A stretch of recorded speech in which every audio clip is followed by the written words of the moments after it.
In this clip, Washington is in full meltdown mode as 8 Democratic caucus members break ranks to end the shutdown, and both parties are scrambling to spin the fallout.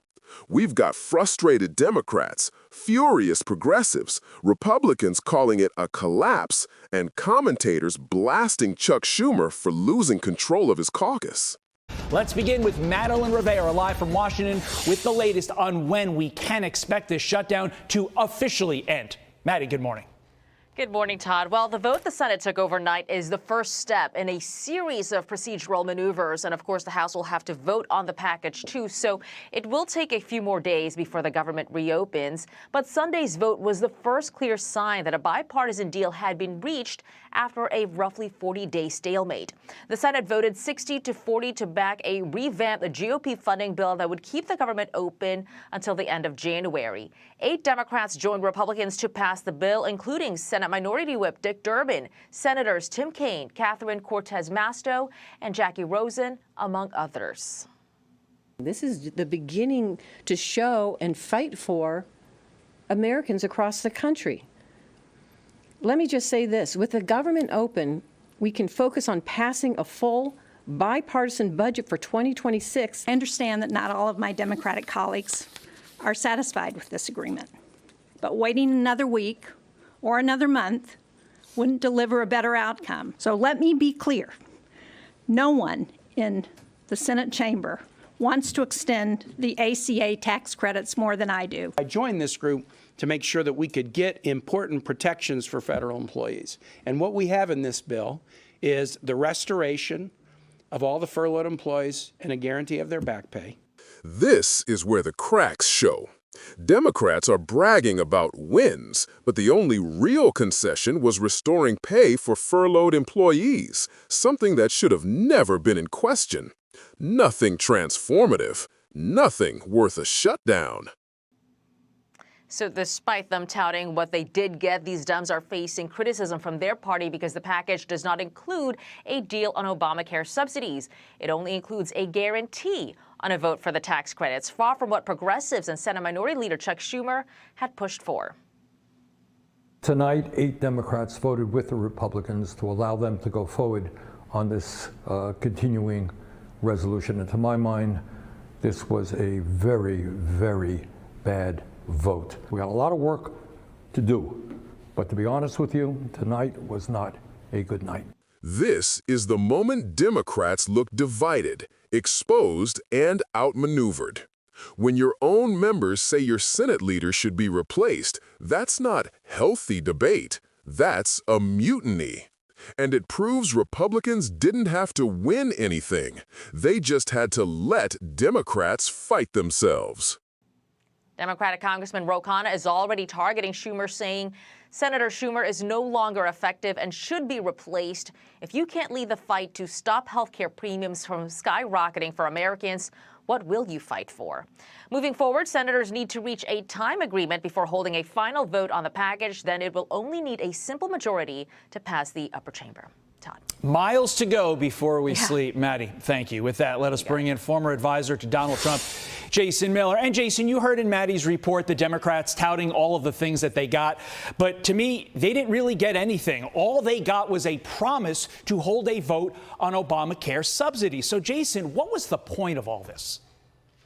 Well, exactly. There was no point. This entire shutdown was unnecessary. It was unneeded. And the only reason why it happened is because Senator Chuck Schumer and other Senate Democrats are scared to death at the extremist wing of their party, the AOCs, and they're worried they're going to get primary challenges.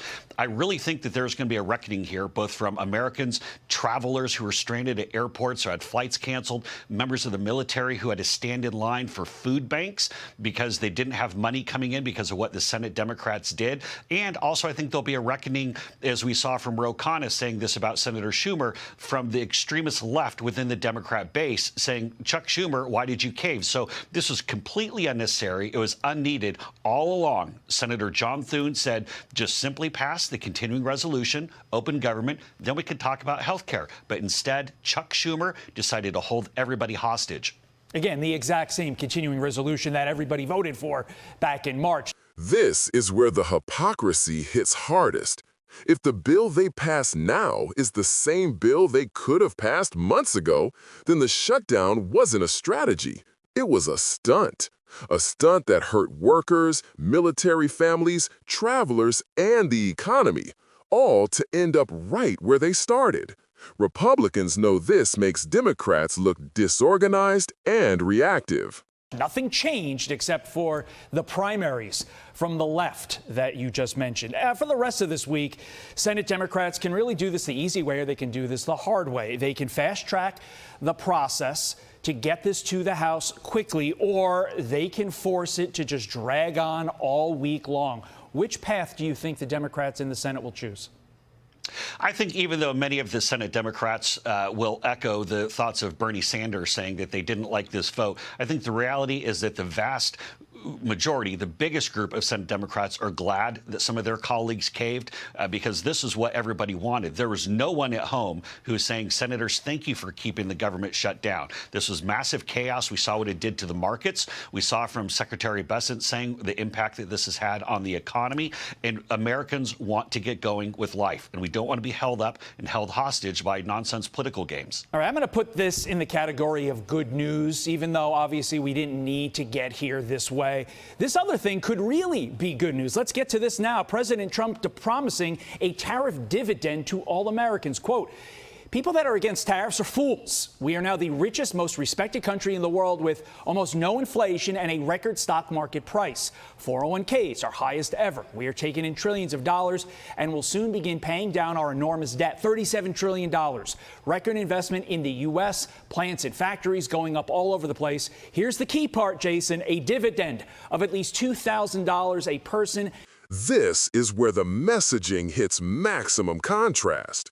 Democrats spent 40 days fighting over subsidies they didn't get. Trump floats a $2,000 payment, and suddenly Republicans look like the party offering relief, while Democrats look like the party offering gridlock. Optics matter, and in this moment, Republicans clearly come out ahead. Not including high-income people, will be paid to everyone. Jason, how realistic is this? Could our bank accounts actually see a boost? So I love this idea from President Trump, and this is the way that he always looks outside of the political norms and says he can deliver for the American people. We're still digging our way out of the hole that Joe Biden left us, 4 years of absolute financial chaos. And we're seeing what President Trump is doing with the big, beautiful bill, and no tax on tips, no tax on Social Security, no tax on overtime. But many Americans are still struggling to get back on foot after what they saw from Joe Biden. And so I think this idea to take $2,000 per person with the exception of the higher wage earners, and say, let's give Americans a little bit of a boost here, let them get some of that credit that's coming in from the tariffs, I think would be a great shot in the arm. It'll dovetail right with what President Trump is doing by bringing down gas costs and other costs and keeping inflation low. So I love it. I hope they do it. I hope they can do it, but also pay down the $37 trillion in debt that you heard the president mention there. If they can do both, I think that is a win-win, but we will see. Jason Miller, thank you, sir, for getting up with us on a Monday. Thank you. So, to wrap it up, 8 Democrats broke ranks, Schumer lost control, progressives erupted, and Republicans walked away calling it a win. The shutdown may be ending, but the political damage is just getting started. If you want more breakdowns like this, make sure to subscribe. This fight is far from over.